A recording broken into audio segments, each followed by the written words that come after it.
It is the 3rd year of marriage to my childhood sweetheart. I came across a post he had written in the past. In the post, he described being forced to separate from the person he loved and had no choice but to marry the childhood friend next door. And I just happened to be the childhood friend in this story. A story of being, where obstacles stand between the male and female leads. The farce unfolded when I went to the company to find Joshua. The moment the elevator doors opened, shouts mixed with the sounds of punches and kicks erupted. It was Joshua's mother's voice. Joshua is already married. Why are you coming back? Your mother has already taken Joshua's father. Are you going to come back and take my son? You shameless woman. This is the first time I have seen Aunt Song, who has always been refined and dignified, act so hysterically, and Joshua is tightly protecting the person in his arms, as if he were guarding some rare treasure. Chapter 1. I opened my mouth to call out to him, Joe, suddenly pushed by someone. My arm hit the corner of the table, and the words I had not finished turned into a cry of pain. Ah. Joshua looked at me, quickly pushing away the person in his arms, as if he intended to come over and help me. But in the next moment, I saw Aunt Song casually grab a pot of succulents. He turned around without hesitation, once again shielding the girl. The flower pot landed squarely on his head. The instant blood fell from Joshua's head. The surrounding sounds instantly erupted into chaos. I heard Aunt Song call his name with concern, Joshua. The girl in his arms spoke in a sobbing voice. Are you okay, Joshua? And Joshua let out a sigh, his voice soft and light. I'm glad you're okay. The farce concluded with Joshua being knocked unconscious and taken to the hospital. Before leaving, he held my hand and finally whispered, Sarah. Aunt Song was beside me, saying she would explain at home and urged me to go to the hospital to see Joshua first. It was already evening when I arrived. Joshua's friend Daniel was standing in front of the hospital room door. The moment he saw me, he was about to speak, but I tightly gripped his wrist. He winced and fell silent. The door to the ward was slightly ajar. I heard it. A woman's voice inside was being coy. You should take a bite. I learned this just for you. Joshua lowered his gaze and sighed softly. Lena, you don't have to. Before he could finish his sentence, the young girl's eyes were already glistening with tears. She was endearing. Joshua closed his mouth and obediently swallowed the porridge she had stirred up. I did not miss the fleeting pain that crossed his face. He had been scalded. Lena did not seem like someone who would take care of others. Daniel pulled at the hem of my clothes with his other hand, his brows and eyes drooping. I released the hand I had been gripping, and his wrist was already red all over. I'm sorry. It's all right. Sister-in-law. She is Joshua's. I know. He was taken aback, still wanting to say something, but the sounds in the ward suddenly grew louder. It seemed Selena was crying. Because I can't stop worrying about you. You got hurt for my sake. Do I not even have the right to care about you? Joshua. We clearly loved each other so much. There was a rustling sound of fabric in the room. It seemed Joshua had embraced her. The sounds in the hospital room were once again hushed, like whispers exchanged between lovers. Sister-in-law. Daniel called my name again, his voice slightly trembling. Please stop crying. As I touched my cheek, tears streamed down in large drops. How embarrassing. I lowered my head, concealing my tear-filled eyes. I'm leaving now. I had a whirlwind marriage with Joshua 3 years ago. At that time, I had just completed my studies and returned home, and my parents hosted a welcome banquet. Joshua came to pick me up. The instrumental music playing in the car did nothing to alleviate the awkwardness of our 3 years apart. There is also the anxiety of being alone in a room with someone I have secretly loved for many years. On the way, our conversation was somewhat disjointed. Just as we were about to get off, the seatbelt suddenly wouldn't unbuckle. I was in a flurry. Joshua let out a laugh and leaned over to unbuckle it for me. A faint scent of sandalwood lingered at the tip of my nose. My body had stiffened significantly. When Joshua looked up and saw my expression, he raised his hand and ruffled my hair. It's been years since we last met. Why are you so distant? Didn't you say when we were children that you wanted to marry me? Joshua rarely made such jokes. I blushed to the point of nearly bursting. My heart felt as if it were about to leap out of my chest. This sense of unreality persisted throughout the banquet. He confessed his feelings to me in front of both sets of parents, holding flowers. Beneath the intricate and dazzling lights, the youthful eyes I had cherished for over a decade sparkled. With a gentle smile at the corners, I finally waited for you to return, Sarah. Chapter 2. Countless dreams I had during my youth. And just like that, it became a reality. At that moment, I thought to myself, I must be the happiest person in the world. Life after marriage can indeed be sweet. Joshua is exceptionally caring. Brown sugar water during my menstrual period. When I am unwell. Unwavering companionship and meticulous attention in daily life. I only thought about how well he treated me. I also wanted to treat him even better. It was only later that I discovered all of this was his good temper, gradually cultivated for Selena. If it hadn't been for a friend sharing that post with me, I might have remained in the dark for a lifetime. I have fallen in love with my father's mistress's daughter. What should I do? I know I shouldn't, but I can't help the flutter in my heart. She is incredibly cute, like a child, always cuddling me and saying she wants to be with me for a lifetime. My mother discovered our relationship, and she does not approve of us being together. I am with her, but my mother is threatening to commit suicide, forcing us to break up. I don't want to hurt my mother, but I also don't want to make Elena unhappy. Are you out of your mind? Poster? How heartbroken must your mother be? I support the poster. Why should love lead to separation? My mother is pushing me too hard. She held a knife and asked me whether I wanted Elena or her. In that moment, I suddenly realized that my mother seemed to have aged significantly. I cannot let my mother down. What about Elena? Didn't you say you wanted to be with her for a lifetime? Please don't let mom be sad anymore. I broke up with Elena. My mother is still worried. She urges me to get married soon. The neighbor's girl, who is my childhood friend, is returning from studying abroad. Her mother often says that she really likes me. My mother said I should get married soon. I proposed to my childhood sweetheart. What are you doing, Op? You have one more person to apologize to. Op, Elena. What should you do? The person you owe the most to is her. Don't be, sob, sob, sob. This post ultimately concludes with the blogger's answer to a question. He said he got married today. From now on, he will be someone else's husband. Someone asked him, what about Elena? Do you still love her? He replied, love.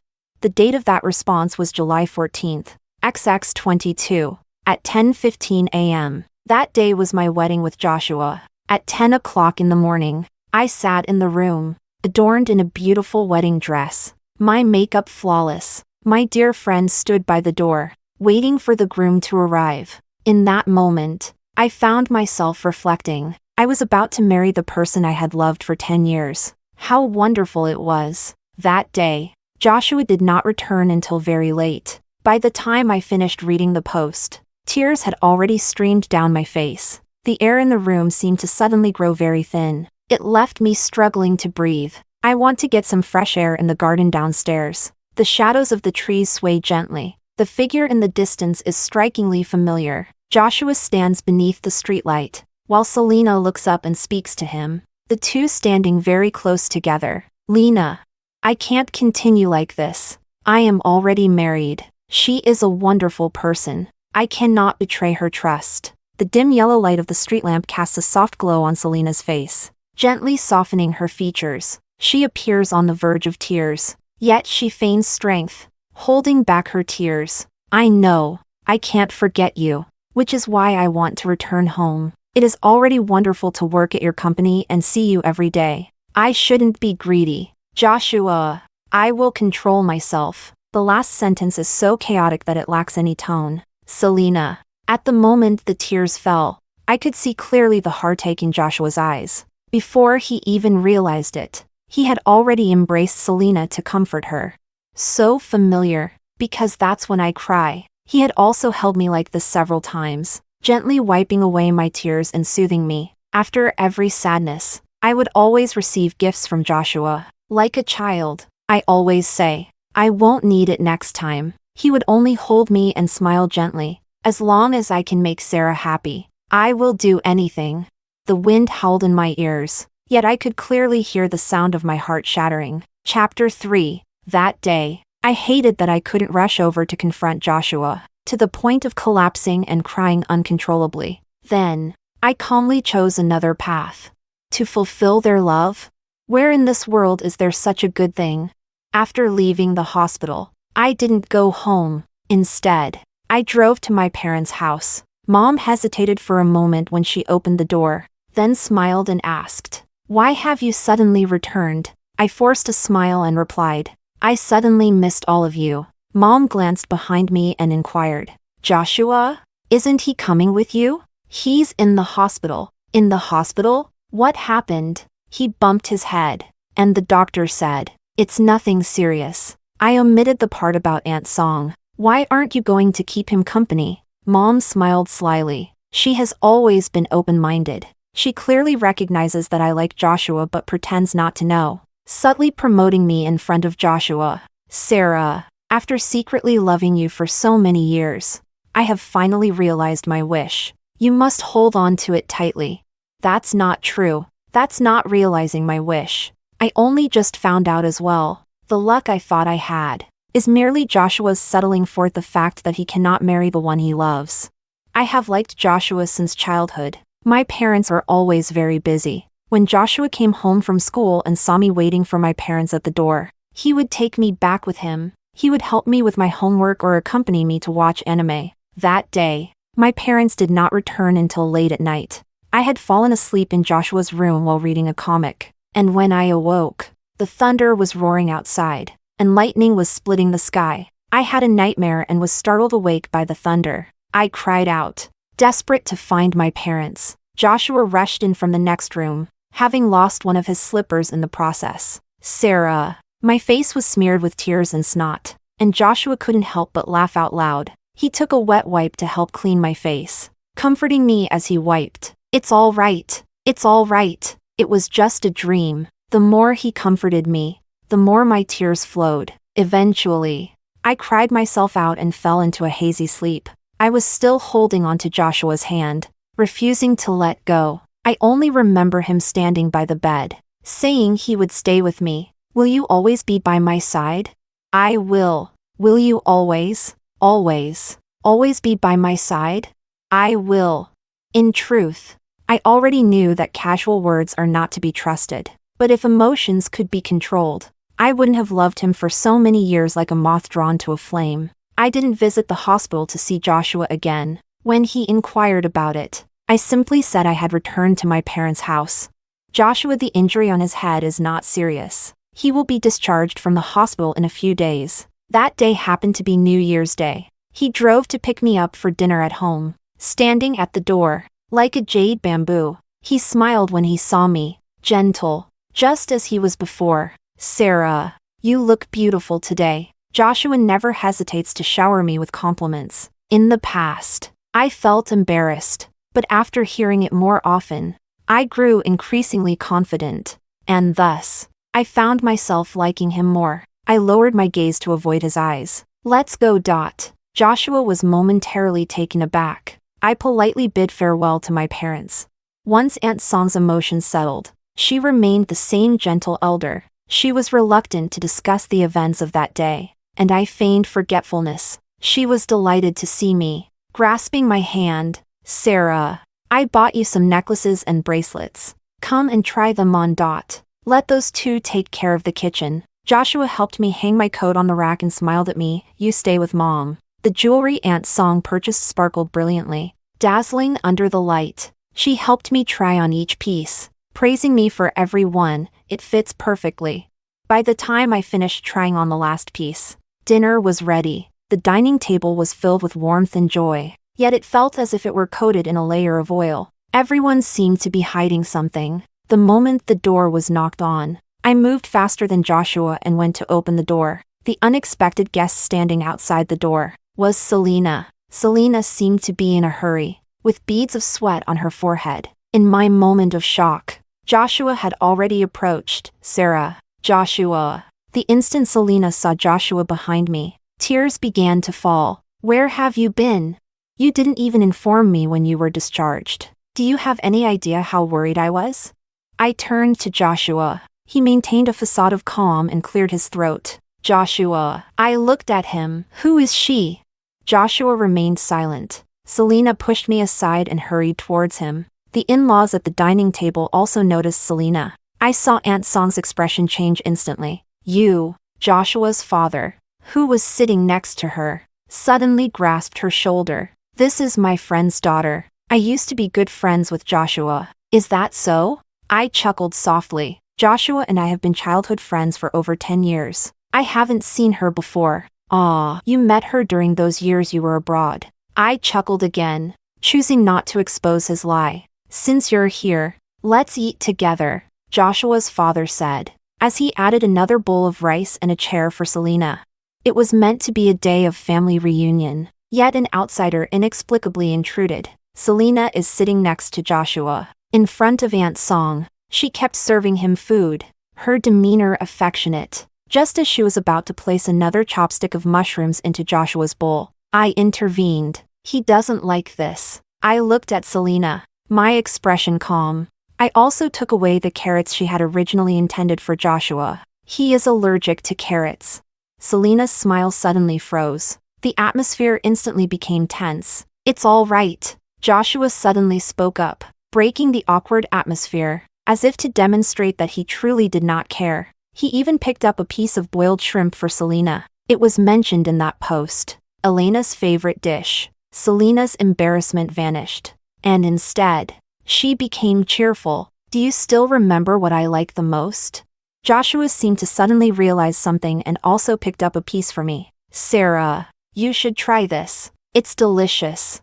But I don't like to eat that. I enjoy spicy salt. I like braised dishes. And I love barbecues. I particularly dislike poached dishes. I watched Selena dip the shrimp in sauce and take a bite, her face filled with happiness. Suddenly, I realized that those who are favored are always fearless. Just like Joshua is towards Selena. Just like I am towards Joshua. The food in my mouth suddenly became hard to swallow, and I lost my appetite for the other dishes as well. I put down my chopsticks and said, I have other matters to attend to tonight, so I'll leave first. Where are you going? Do you want me to give you a ride? Joshua asked. I looked at him, but out of the corner of my eye, I noticed Selena's hand slowly covering his. No, thank you. I stood up and left without a word. Chapter 4. I made a phone call, inviting some friends out for drinks. Halfway through, my vision blurred from the alcohol. Ava propped her chin on her hand and asked me, What's wrong? Have you been facing any unhappy situations lately? I remained silent, pouring myself drink after drink. Work is going well. My complexion is fair and beautiful. My husband is the one I've secretly loved for many years. And life is harmonious. Sarah, with your qualities, if not a winner in life, at least you are favored by fate. What other troubles could there possibly be? I couldn't bring myself to say it. Ava didn't press me further. She simply kept me company while I drank away my sorrows. I threw up twice while hugging the toilet in the bathroom. Completely drunk and out of my mind, the oblivious Ava called Joshua's phone.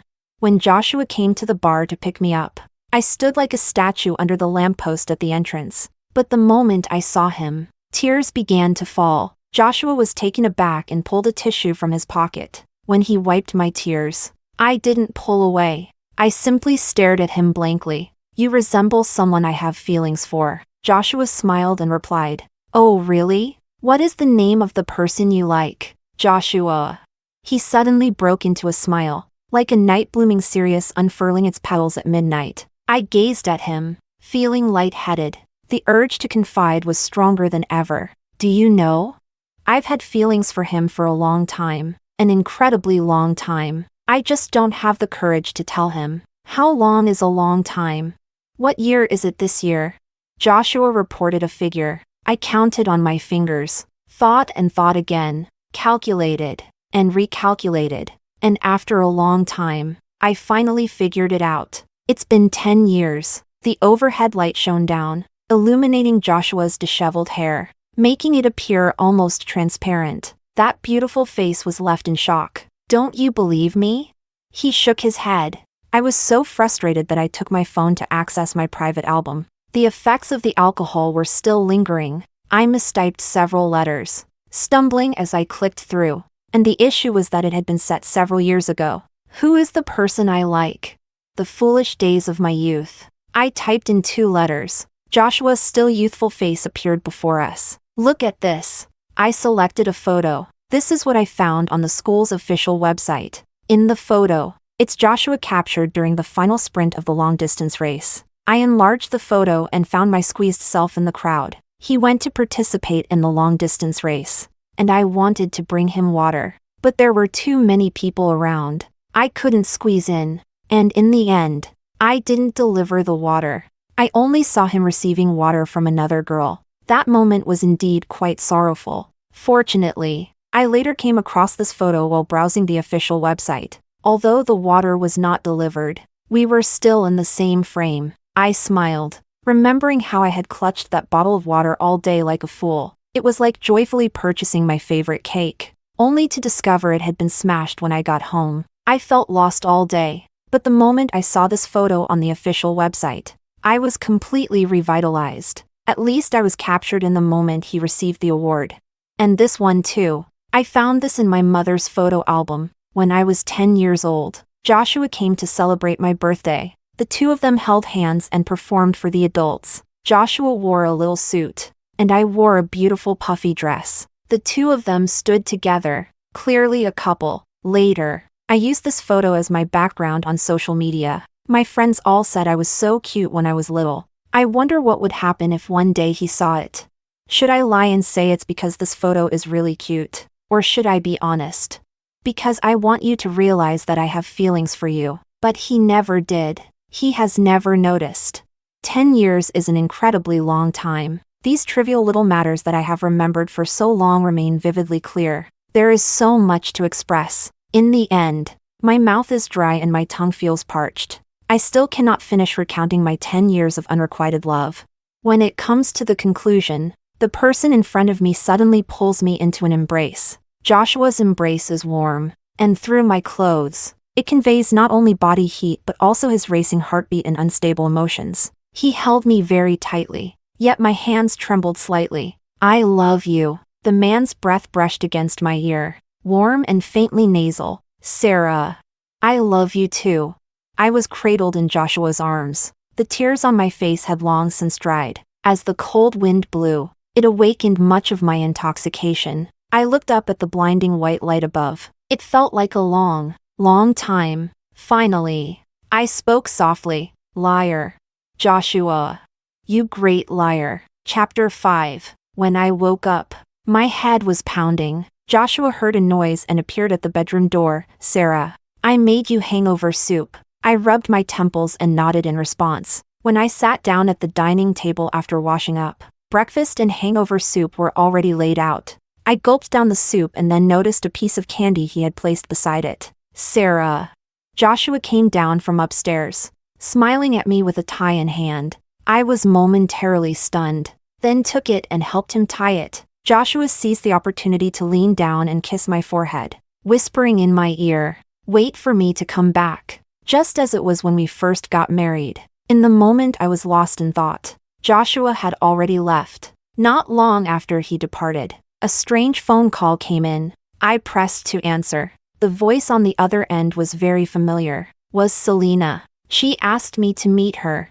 On my way there, I imagined countless scenarios of Selena's opening line. For instance, like in a novel, she might boastfully declare, "He only loves me," or she might arrogantly demand that I step aside. But none of that occurred. Selena arrived earlier than I did, greeted me upon seeing me, and then recounted her story with Joshua. I have been with Joshua for 2 years, and he has always treated me well. In fact, I have always known his identity. As a child, I was very jealous of him. He had a very happy family, and both of his parents loved him. My mother never cared about me until she met Joshua. He would sometimes come and bring me small gifts, but I know that this is only because he loves my mother. That was until I got together with Joshua. He takes care of people, worries about whether I eat well or sleep soundly, reassures me that everything is fine, that he is there, and helps me solve all my problems.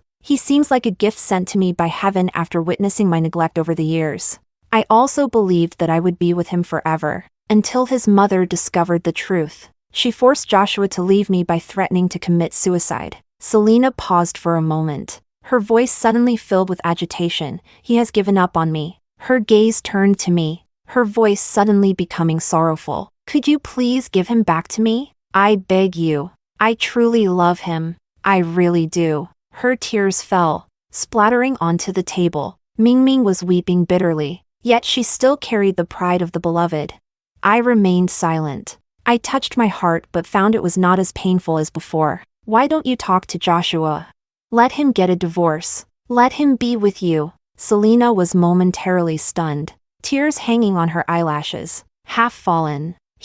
I don't want to put him in a difficult position. I smiled, looking at her, my expression calm. Do you really love Joshua?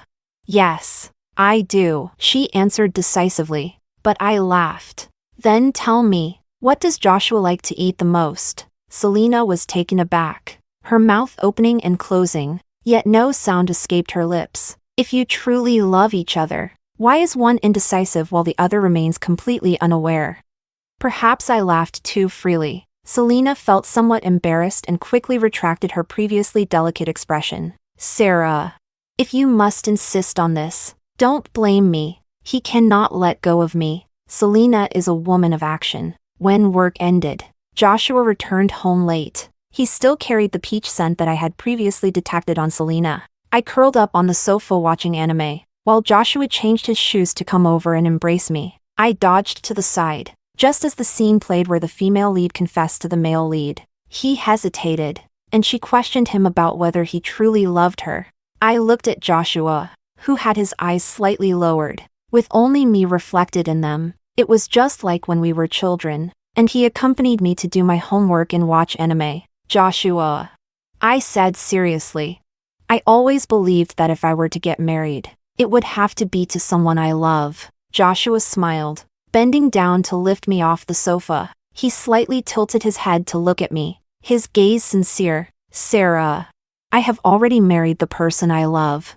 I lowered my gaze. Lies. Chapter 6. Selena has not vanished from my world. Even though Joshua was doing his utmost to maintain a facade of calm, she was still becoming increasingly outrageous. Joshua's phone rang in the middle of the night. I was groggily awakened by the noise. When I opened my eyes, I saw Joshua hastily getting dressed. Noticing that I was awake, he looked apologetic. I'm sorry, Sarah, for waking you up. I have urgent business to attend to. You should go back to sleep. I nodded, lying in bed with my eyes open, watching him disappear from the room. The door downstairs slammed shut with a bang. All sense of sleepiness disappeared. In fact, I heard it, Selena's voice, in a delicate and feeble manner. She cried out that someone was knocking on the door and window outside the room. I am so scared. Joshua, will you come and keep me company?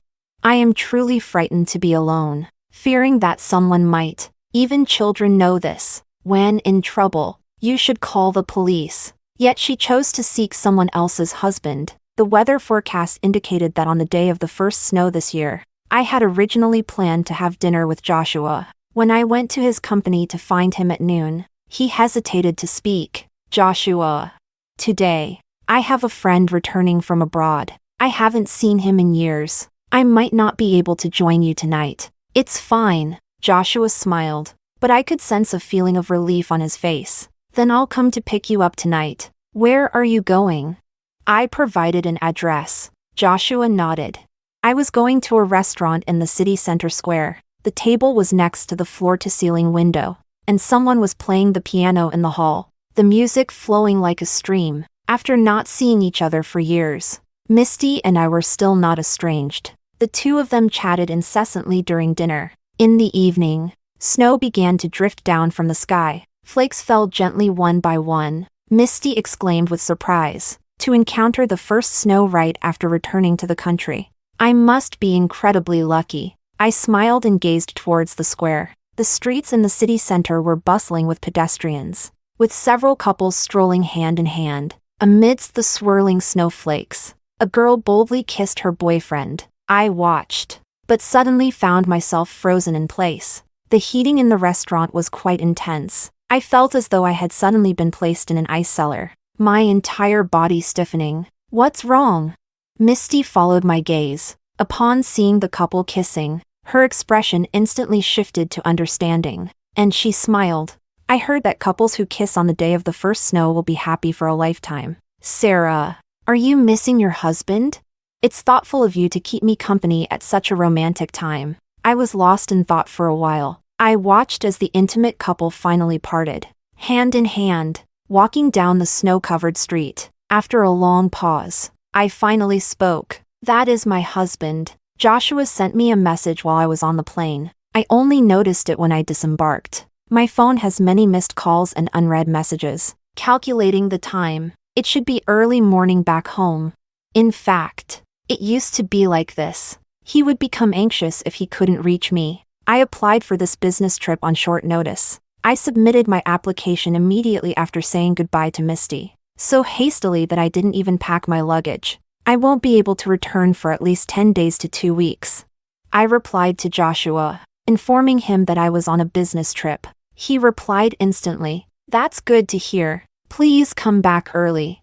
Selena is even faster than I expected. She sent a message almost the very next day. It is a selfie of her wrapped in a bath towel, taken in front of a mirror. It is the bathroom at home. I quickly clicked save. She immediately retracted it. "There is no need to do unnecessary work. I will not mention divorce. I suggest you go to Joshua and put in the effort." Chapter 7. By the time the project was completed, it had already been over half a month. My life rhythm gradually returned to what it was before. On the day I returned to the country, Joshua came to pick me up at the airport. After more than 10 days apart, it felt as though there was a thick barrier between us. He did all the talking along the way. I merely responded intermittently. My eyes were glued to the phone screen as I replied to messages from my colleagues. "Sarah, have you been going through something recently?" Just as I was about to speak, his phone suddenly rang. It might have been accidentally switched to speakerphone. In that instant of connection, Selena's voice resonated clearly in the confined space of the car. With a slight buzz from the alcohol, I called out Joshua's name in a sticky, slurred manner. "Joshua, I think I drank too much at the bar. Can you come pick me up? My head is spinning, my legs feel a bit weak, and someone keeps staring at me." When I looked up, I saw Joshua looking at me through the rearview mirror. His expression was tense. "Sorry. You go ahead." I interrupted his unspoken refusal, meeting his eyes in the rearview mirror. My expression remained calm. "Sarah, she is." Joshua was anxious to explain. "I know. She is the daughter of a friend." I opened the car door and stepped out. "I still need to return to the company. You go pick her up." Joshua returned faster than I had anticipated. I had just finished moving everything from the master bedroom into the guest room. "Sarah, I'll be back right after I finish sending her off." "What is this?" I set down the last item in my hands before responding to him. "Let's sleep in separate rooms. I've been experiencing some insomnia lately, so let's sleep apart from now on. I've been increasingly busy with work, always returning home late. Joshua will wait for me. The lights at home remain on until I return." Upon seeing me enter the house, he asked, "Are you hungry? Would you like a late-night snack?" I shook my head. I walked straight past him and into the room. I didn't engage in any conversation with him either. I could feel Joshua's gaze on my back. I carried confusion and an inexplicable sense of grievance. However, I no longer wished to expend any energy thinking about him and Selena. This situation persisted until Joshua and I returned from the banquet. I walked through the crowd, linking my arm with his. Thanks to Joshua, I connected with several potential major clients. When introducing me, Joshua said, "This is my partner." Others would also commend our compatibility. I simply leaned slightly on Joshua's shoulder, smiling shyly. "You two seem very affectionate together." I merely smiled. The moment the banquet concluded, as I got into the car, I immediately let go of Joshua's hand. His expression reflected a moment of confusion. His arm still held in the position I had wrapped around him. He stood frozen, looking at me. "Sarah." He fell silent again as he encountered my calm and indifferent expression. I wearily leaned against the window of the back seat, Why aren't you sitting in the passenger seat anymore? I rubbed my temples and provided a rather dismissive response. I don't want to sit. We remained silent all the way home. I changed my shoes and got ready to return to my room. Sarah, has your insomnia improved at all? I replied without turning my head. No, but suddenly, someone grasped my hand. Joshua held on tightly, his fingertips trembling with intensity. Sarah, you tell me. Can you please tell me what's going on? Why do we sleep in separate rooms as soon as you return? Why do you come home later and later? Why do you maintain intimacy outside but refuse to speak to me at home? Why? It feels like you no longer love me. Let go, I said calmly. Joshua released his grip. The area around my wrist was already red and swollen. I rubbed it, and the pain eased slightly. Do you have anything you wish to confess? I gazed into Joshua's eyes and retorted. What? I stared into his eyes for quite some time. For instance, kissing the person you love during the first snow will bring happiness for a lifetime? Joshua's face suddenly turned pale, and his back gradually hunched over. After a long moment, he finally spoke softly. Did you see everything? Selena selected the most prominent position. It's difficult not to notice. I managed to smile, but it looked worse than crying. Joshua.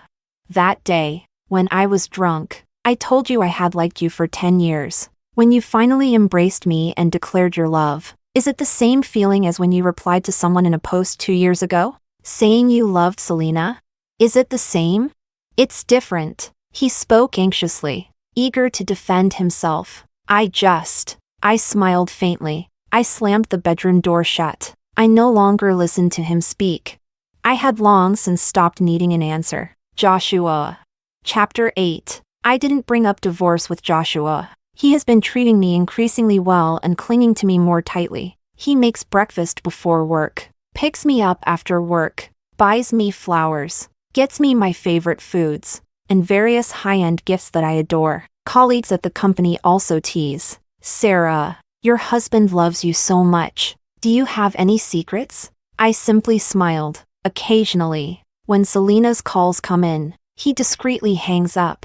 Selena suddenly appeared one day. It was still that same cafe from last time. Her previous composure had completely vanished, and the provocative arrogance was nowhere to be seen. What did you do? Selena glared at me fiercely, gripping the cup so tightly that her knuckles turned white. I took a small sip of coffee and smiled at her. I didn't do anything. I was merely telling him how deeply I once loved him, and then I would immediately withdraw. Why get a divorce just to fulfill their desires? One yearns for what cannot be attained, while the other cannot be salvaged. Isn't this a better outcome? Sarah, he doesn't love you. He loves me, and only me. Selena lost her composure and shouted at me in anger. It was merely a reiteration, yet it lacked conviction. Is that so? I set down my coffee and stood up, then convinced Joshua to divorce me. Can you accomplish that? Selena.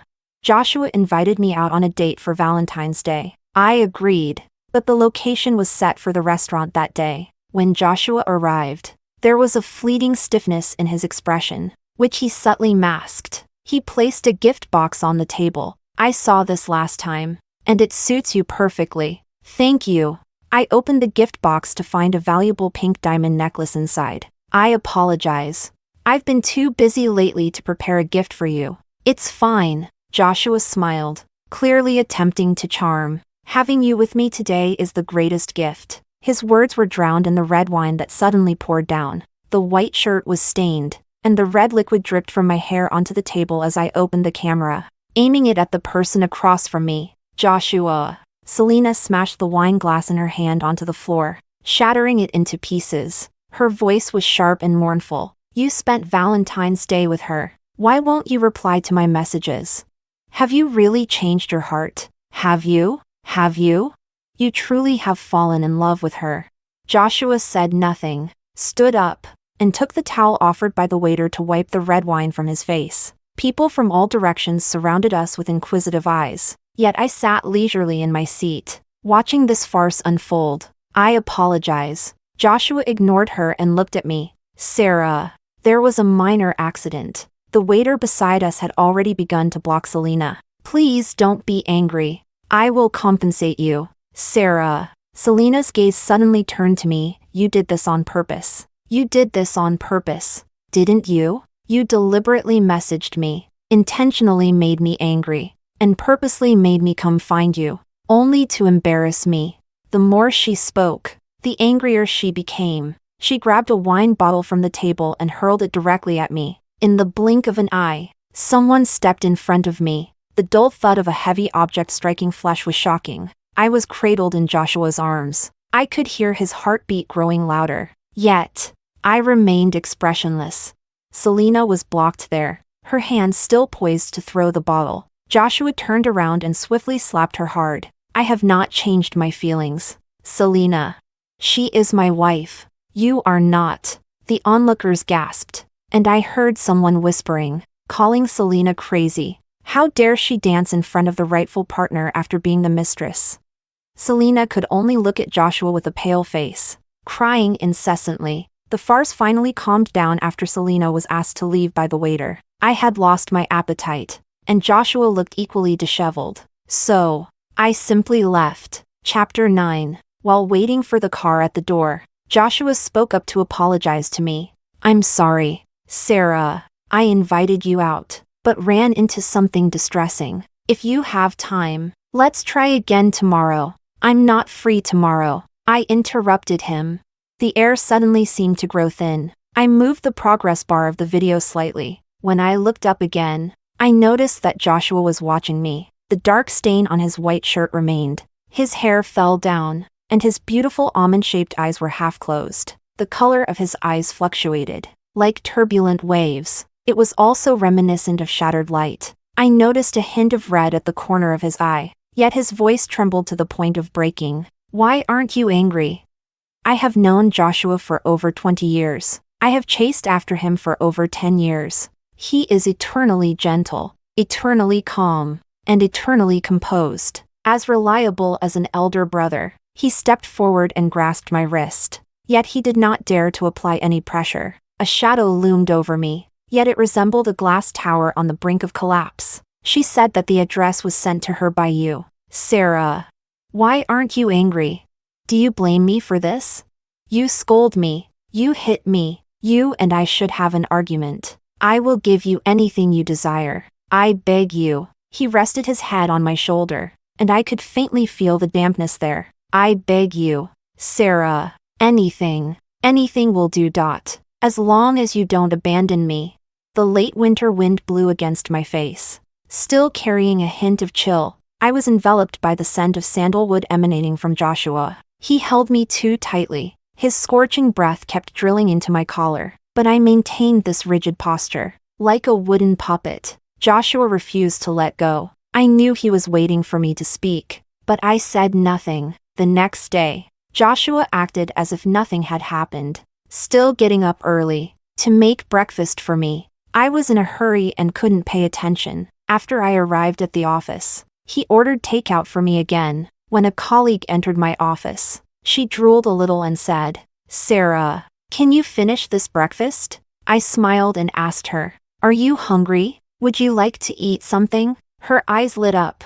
Thank you, Sarah. As she leaned closer, I caught a glimpse of the note on the takeout. On it, Joshua had written a reminder for me to eat well. Just as she was about to speak, I quickly tore the note off and threw it away. She immediately closed her mouth and quietly ate her food.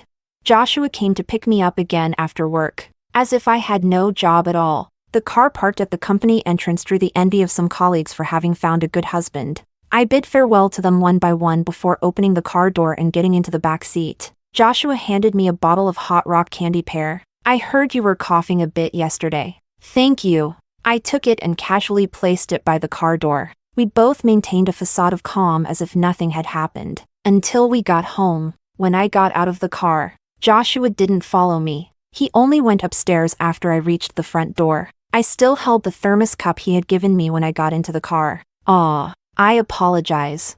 I accidentally left it by the side door and forgot about it. Joshua remained silent. He stood at the bottom of the steps. Looking up at me, he stood in the shadow of the light, his face obscured, making it impossible to discern his expression. After a long pause, I finally heard him speak. Sarah, you wouldn't mention divorce if you still cared about me, isn't that right? I shifted my gaze away from his face. It fell into the void. Wrong, I replied with a smile. Why must you press for answers? Why must I explicitly tell you that I no longer love you? Adults are fully aware of the truth yet maintain a facade of dignity. Why must it be torn away? The adult world is fraught with too many conflicting interests. My love for Joshua had already died the day I finished reading that post. Set love aside. When comparing marriage and divorce, which option would maximize my benefits? Ultimately, I concluded that, as long as I am not attracted to anyone else, my marriage to Joshua would provide me with greater benefits. The connections and resources that Joshua can offer are my reasons for staying. Business people pursue profit. If love requires genuine feelings free from any ulterior motives, then, after love fades, all that remains for Joshua is mere calculation. I turned to Joshua and smiled. My gaze neither flinched nor avoided. I am simply making the most of what I have. Don't you understand? Joshua. Our marriage has long since been devoid of love. What remains is a calculated facade, a futile attempt to please that comes too late. It is a cold relationship sustained only by legalities. Joshua staggered slightly. I thought he would be angry, that he would explode with rage, but he did not. It was as if he took a deep breath for a moment, forcefully swallowing all of his emotions. His voice was very soft, like a butterfly flapping its wings, so light that it seemed effortless to break. It's okay, as long as you don't mention divorce. Not at this moment. I smiled faintly, unforgivingly breaking the wings of the butterfly. When I meet someone else who makes my heart flutter, it may not be the same. No, you cannot. Joshua collapsed for a moment. You cannot do this. Sarah. I love you. You cannot love someone else. Sarah. I have no interest in watching him lose his mind. He simply opened the door and walked in. Joshua. Don't lose your mind. Chapter 10. Emotions are beyond control. It makes no sense to cling on after being hurt. My 10 years of secretly loving Joshua should not be taken lightly, but I know better than anyone else. One must love oneself before loving another. If I truly loved him to the point of losing all reason, I would not have unhesitatingly chosen my own future when going abroad. The path of love is fraught with challenges. Stumbling is inevitable, but I will always have the courage to love again and the resolve not to look back. Because I will always love myself the most. Joshua called Sarah when he had a high fever. He dialed again and again, but all he received was a busy signal. Sorry, the number you have dialed is currently busy. He hung up and called again, hung up and called. He just couldn't get through. In the end, he became delirious from the fever, and the phone fell to the floor. He didn't even know if the last call went through. When he woke up, he found himself in the hospital. Joshua stared at the white walls for a while, dazed. Suddenly, someone beside him spoke. You're awake. It was Sarah. She reached out to check his forehead temperature and poured him a glass of water. Joshua experienced a moment of disorientation, thinking he was dreaming, until the cold touch pressed against his forehead. He wanted to speak, but his throat was sore. After taking the glass of water from Sarah and drinking it, he felt somewhat better. He hadn't seen this side of Sarah in a long time. At home, the two of them felt like unfamiliar roommates. Even when Sarah was gentle towards him, he knew it was merely her politeness towards someone she didn't know well. Sarah. He hurriedly opened his mouth. He wanted to ask her if she had received his call. Did she send him to the hospital? Has she been keeping vigil by his bedside for a long time? Just as the words hung in the air, Sarah had already opened her mouth to ask him, Are you hungry? What would you like to eat? Pork rib soup. He did it intentionally. Once upon a time, Sarah was ill. He would also prepare pork rib soup for her. Later, Sarah insisted on learning, saying that when he fell ill, she could take good care of him. He couldn't refuse and taught her. He deliberately brought it up, hoping to evoke something. Sarah's hand on the screen did not pause. She nodded slightly. I have placed the order. It should arrive shortly. Joshua was momentarily taken aback. He was being unrealistic. He thought she would cook for him. Sarah stood up and said, If you need anything, Just ring the bell by the bedside. The food will be here soon. Joshua looked at her, somewhat dazed. Where are you going? I have a meeting this afternoon, so I must leave now. Sarah nodded slightly and walked towards the door. Joshua wanted to call out to her. The lingering heat from his high fever left his mind somewhat unclear. He suddenly grabbed Sarah's sleeve. Sarah turned back to look at him. Will you keep me company? He realized he had misspoken, as Sarah's expression suddenly changed. Yet she still maintained her composure. I'm sorry. That meeting is very important. What meeting could possibly be more important than a patient? He wanted to ask her. He wanted to say, you weren't like this before. He wanted to say you clearly promised to take good care of me. He also wanted to say, you clearly said, you love me, but he couldn't bring himself to say anything. The remnants of his rationality reminded him that the true culprit behind all this destruction was himself. He loosened his grip. I apologize. You go ahead. At first, Joshua thought that as long as they were not divorced, everything would be fine. As long as they were still a couple, he believed he still had time to win back Sarah. After all, she had loved him so deeply before. Later, he realized he was mistaken. Sarah did not accept his gestures of goodwill. In front of others, they still appeared to be a loving couple. But once the door was closed, they became nothing more than polite roommates. The breakfast Joshua made for Sarah was never eaten, and the gifts he sent her occasionally received a response. But they felt randomly chosen, lacking any sincerity. He thought it didn't matter. He would eventually win over Sarah. However, the more kindness he showed her, the colder she became. The most painful moments for Joshua were when he returned from the banquet or from his parents' house, because the disparity during those times was the greatest. The person who had just been smiling suddenly released his hand, leaving only the warmth that had not yet dissipated from his arm.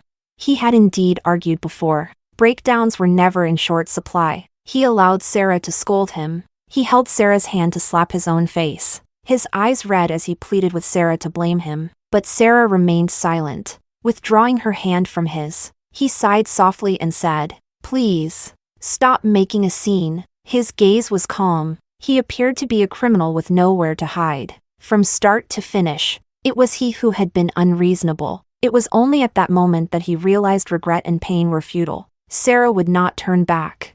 So later, he still thought, as long as Sarah doesn't get a divorce, everything will be fine. Even if she was merely using him, even if she was just plotting against him, even if there were no feelings involved. It didn't matter, as long as she was willing to stay by his side, as long as she remained his nominal wife. That's good. However, that statement hung over Joshua's head like the sword of Damocles. He did not know when that sword would fall, and he was constantly gripped by the fear of its impending descent. What he found most unbearable was that she had fallen in love with someone else. Joshua stayed in the hospital for 2 days. The following day, Sarah did not come. Not even when he returned home was there any sign of her. He messaged Sarah, and after several hours, he received a reply stating that she was on a business trip. Their last conversation had taken place half a month ago. Joshua asked her if she was free. A friend had given him 2 tickets to a musical. I don't enjoy watching musicals. I apologize. Joshua stared at this message for a long time. In fact, she used to accompany him to watch them. When they returned, they walked together, with Sarah linking her arm with his. Their steps light. Joshua looked at her and smiled. Today is such a happy day. What brought me joy wasn't the musical. It was simply that they were together. Joshua spent a long time typing and deleting in the chat box before finally sending a message. I have been discharged from the hospital. After a moment of thought, he retracted it and changed it to, wishing you safe travels. There was no response from the other side. Joshua sighed and set his phone down. The city in the evening is lively, with lights from every home already illuminated. Those who have finished work have returned home, and the aroma of food wafts in from all around. There are also the sounds of laughter and joy shared with family. Joshua did not turn on the lights. Sitting alone in the darkness, he suddenly felt that the house was very empty. He had never felt this way before. Sarah enjoys curling up on the sofa to watch anime when she is not busy. It seems to be a habit she developed while staying at his house. After returning from abroad, he once felt that Sarah seemed to have matured. making her feel somewhat unfamiliar to him. Later, he realized that she actually hadn't changed at all. He still loves watching anime and calls him Joshua brother. He laughs heartily when happy and can be easily comforted when he is sad. In fact, Joshua is very happy. Sarah is highly competent and skilled at her job. Everyone praises her for her independence, but only he knows the truth. His little girl can also be spoiled. She watches the anime that children adore, crying and laughing for the characters within. Only he knows this. He once felt an overwhelming sense of secret joy. Only he is aware of this side of Sarah. The evening Sarah returned from her business trip was a memorable one. She did not inform him of her return time. It was Joshua who encountered it downstairs by himself. He saw Sarah standing face to face with a man. The two were engaged in conversation. Sarah had a smile in her eyes, a liveliness he hadn't seen in a long time. The man, with his eyes slightly downcast and appearing aloof, revealed a hint of tenderness when facing Sarah. They stood together, clearly not close in distance, yet exuding a harmony that outsiders could not penetrate. Joshua suddenly felt a surge of anger,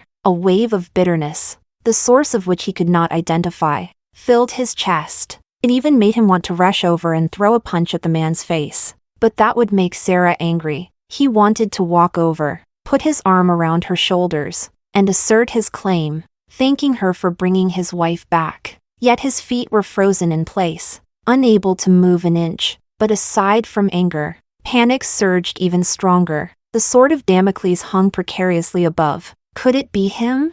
That person. Could it be him? Sarah said goodbye and had already turned to walk this way. Joshua's body reacted before his mind, and he turned to head home. At the moment Sarah opened the door, his face was pale, and he forced a smile at her.